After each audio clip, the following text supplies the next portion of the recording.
Mga buddy, ito pala nangyari sa akin mga buddy. Ang biyahe ko kanina, Tondo, Manila. Habang pauwi na ako dito sa Quezon City, ay biglang umilaw itong indicator ng pitaka mga buddy.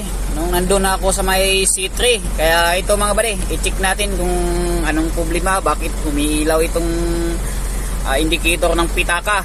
Tingnan natin sa battery at saka sa alternator, i-magnet natin kung may magnet ba. Dito mga buddy, tingnan natin kung mamamatay ba siya, kung tatanggalin natin yung negative terminal sa battery. Dito mga buddy, tanggalin na natin. Yun, patay mga buddy, confirm. Ang problema ay alternator mga buddy. Patay talaga buddy. Ngayon mga buddy, dito na naman tayo sa alternator.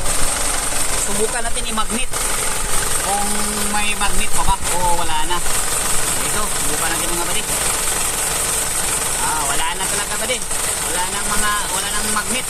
Wala na talaga. Wala talaga yung alternator. So na-confirm natin buddy na problema kaya umilaw yung indicator ng pitaka dahil sira itong alternator. Kaya ito, babaklasin natin to mga buddy. Hindi ko na ipapakita sa inyo kung paano baklasin kasi ito madali lang naman to baklasin.